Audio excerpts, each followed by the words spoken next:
बिस्मिल्लाहिर्रहमानिर्रहीम अस्सलाम वालेकुम मुअज़्ज़िज़ नाज़रीन। मैं हूँ आपका होस्ट खालिद बिलाल साहब, फेसबुक ते यूट्यूब चैनल जदीद सोलर सिस्टम।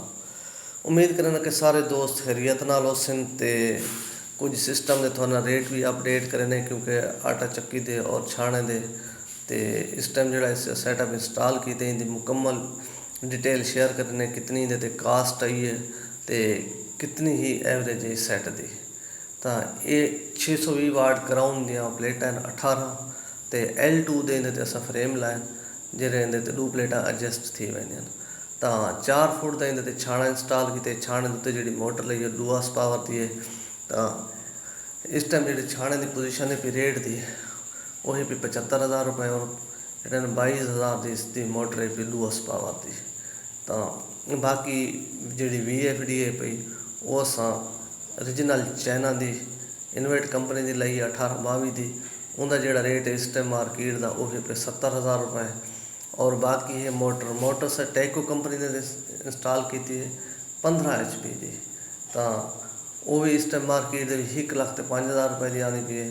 तो जी आटा चक्की ये 3750 इहदे अस इस्तेमाल किए क्योंकि 3750 की भी जी चक्की है पई वो भी क्योंकि 3 वैरायटियां आंदियां। तो ये छोटी छुरी वाली असां लई है क्योंकि अगर प्लेटां असां इहदे ज़्यादा इंस्टॉल करवां तो असां इहदे वड्डे छुरे वाली भी चक्की ला सकते हैं।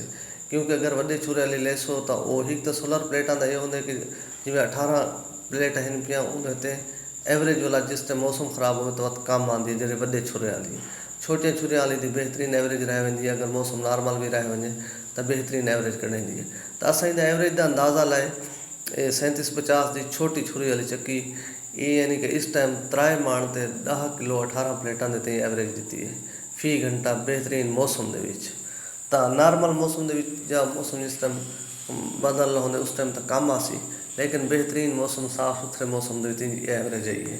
तो बाकी जो सैट है तो कोई मुकम्मल कास्ट दसाई वजा तो ये भी दसाई वजा क्योंकि काफ़ी दोस्त ये भी पूछते हैं कि कितनी प्लेटां ते जड़ना केड़ी चक्की लानी चाहिए। अगर 3750 की चक्की असां तो ज़्यादातर इंस्टॉल करने क्योंकि सोलर छोटी चक्की थी वेंदी है। अगर मौसम नॉर्मल हो जिमें कि सर्दियां पियां उनते भी बेहतरीन गुजारा करेंदी है। तो वड्डी चक्की हो तो वड्डी चक्की आटा सड़ेंदी ज़्यादा है प्लेटां कम होवन था। बाज़ू का 18 प्लेटां ते उन सकूँ अगर 50-55 नंबर की चक्की ला रहे तो उनकी एवरेज इहदे तकरीबन 2.5 माण आसी क्योंकि प्लेटां के हिसाब तो कम थी वैसी। तो आटा जितना ही ज़्यादा घुमसन दाने तो उतना ज़्यादा आटा सड़ता ज़्यादा है। तो इन चीज़ों में यानी कि मैनेज करके लेसो तो बेहतरीन तो एवरेज आसी। तो असारी तो कोशिश अस तो अक्सर 30 तो जो बंदा कम प्लेटा लेंदे उनते भी अस 3750 की चक्की ला रहे हैं क्योंकि अगर 30 प्लेटा तो ज़्यादा दिन तो वाल तो पीछे वड्डी चक्की लानी चाहिए।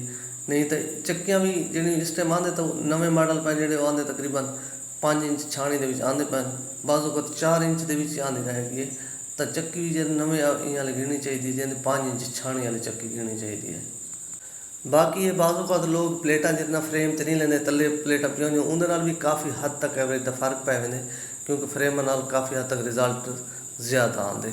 तो ये भी तकरीबन अगर प्लेट सारी बिल्कुल सीधी छत उस रखेंदे वे या फ्रेम उत्ते लेंदे तकरीबन 1 माण का एवरेज का फर्क इहदे नाल भी पै वेंदे क्योंकि प्लेट पूरे जावे उत्ते कोई डिग्री उत्ते कोई नहीं होंदी तो उनकी एवरेज कम आती है।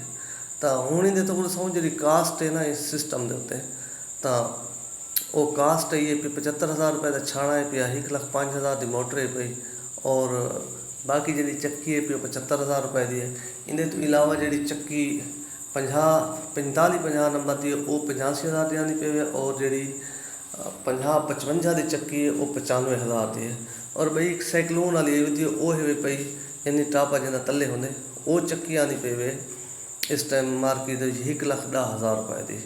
तो बाकी जी है पई मुकम्मल इनकी कास्ट दसा तो कुछ टोटल कास्ट इनते 8,50,000 रुपये आई है। यानी कि असा इनते पुली जी ली पुली का भी तो दसाई वजा छाने से जी पुली 4 लगी खड़ी है और जी मोटर के उत्ते लगी खड़ी है वो 13 इंच की पुली लगी खड़ी है। 12 की भी तुम इस्तेमाल कर सकते हो 12 तो वड्डी नहीं कर सकते 12 इंच की पुली भी इस्तेमाल कर सकते हो। तो बाकी अपना ख्याल करे सो दे सो इजाज़त अल्लाह हाफिज़।